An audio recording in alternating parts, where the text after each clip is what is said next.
Hi guys, welcome to Donny Games. Have you been finding it difficult to defend properly in EA 24? That's probably because you're not aware that EA made changes to the defending mechanism this year. I'm going to give you 5 tips to put your defending back on top of the game and take you from that beginner level to pro. Stay tuned. Having a good knowledge of the player's attribute does not mean you have to memorize all the players in the game's attributes. No, you can't even do that. I'm not sure anyone has ever done that before. What you just need to do is familiarize yourself with players' attributes. As time goes on, you will know these things by heart. You will know which players are fast, which ones are slow, which one is more tricky. And your defenders also, you get to know their capabilities. This will help you make informed judgments before going in for tackles, knowing how to position your body, knowing your stance. This will help you deal with one-on-one situations better. Trust me. A good stance is the foundation of any good defending. This literally means you position your defender in a way that cuts out all the possible options your opponent can explore. Let's take a look at this scenario of Konate trying to stop Vinicius Jr. We all know Vini is faster than Konate, but Konate is stronger. So we'll use this information to decide the right stance. In this frame, Konate's body angle is actually very good, but unfortunately, Vinicius is a pacey player. So we need to position at a distance that would allow us to keep up with Vinicius' pace. In this frame, Konate is too far, and that would give Vinicius too much room to maneuver his way out of this scenario. So this is a bad stance. In this frame, Konate is actually very close to Vinicius, and it cuts off Vinicius' options of coming inward. But also, Konate did not cover the option of Vinicius hitting the ball and kicking it far with analog sprint.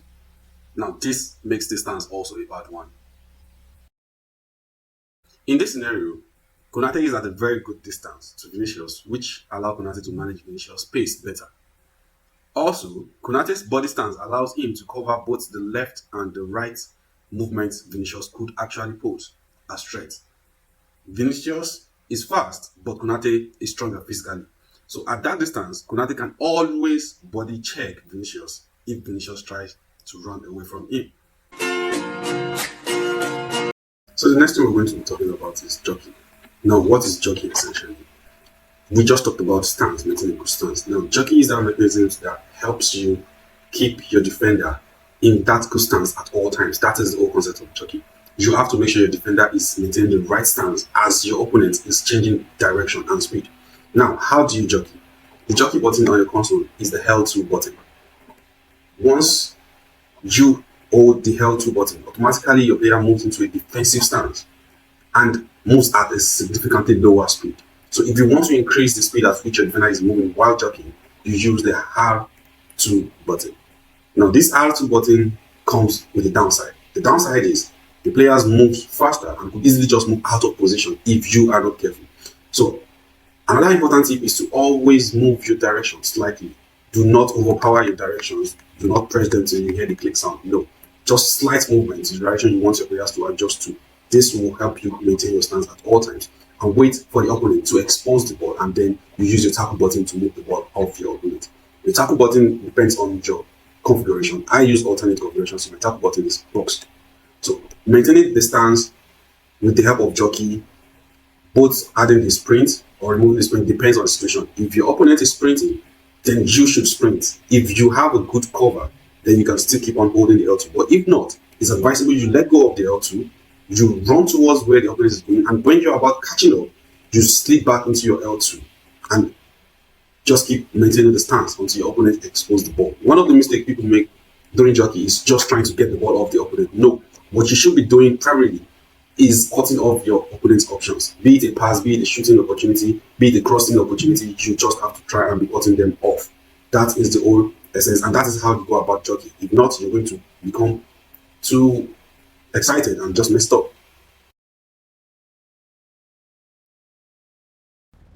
Let me explain this.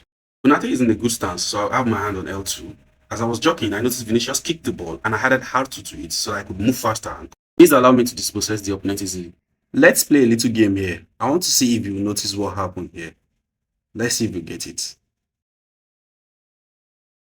As Mendy was driving the ball up the pitch, I noticed he had an open lane to pass to Vinicius. So I fast-checked it with Gomez to block that passing lane. Then I focused on Mendy. Immediately, he attempted to knock the ball on. which I reacted to with the sprint jockey, which is L2 and R2.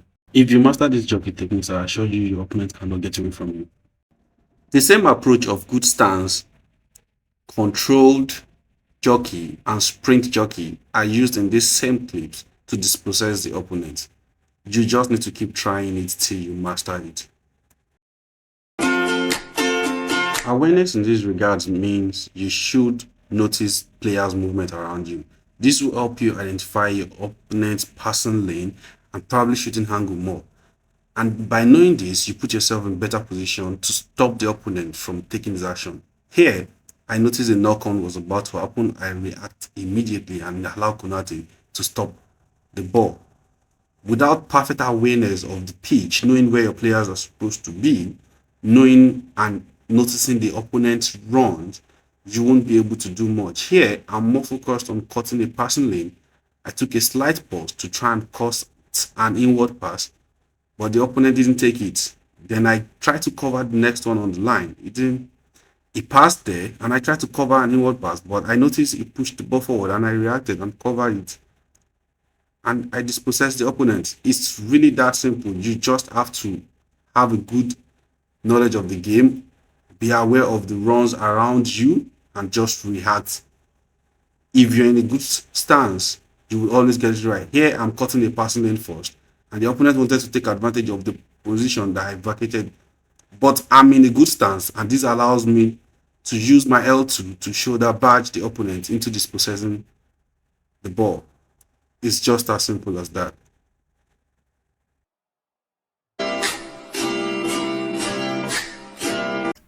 Alright guys, to improve your jockey, your sense of awareness, your anticipation, you can come to this mode and practice. This is the learn to play mode.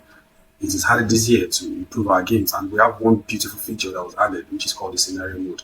Now this scenario mode allows you to put players in certain positions on the pitch to create any scenario you want. Yellow means your team, blue means the opponent. Toggle between your team and opponent player placement. You use the triangle button, as you can see on the screen, triangle.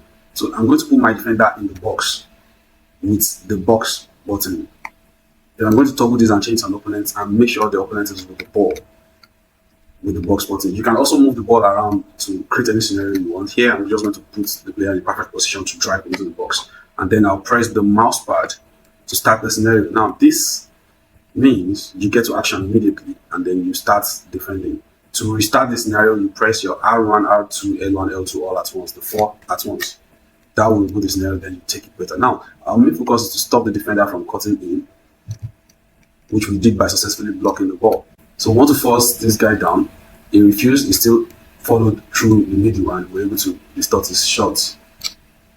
When the opponent exposed if you're in a good stance, the opponent will definitely expose the ball at one point or the other. Now that is when you want to press your tackle button.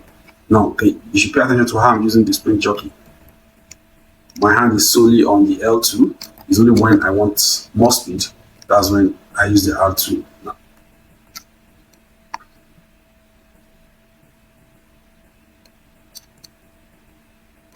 very simple. This scenario can not only be used for defensive mode, it can also be used for attacking mode. Thank you for watching. I hope you learned new things. For more content like this, subscribe, like, and share.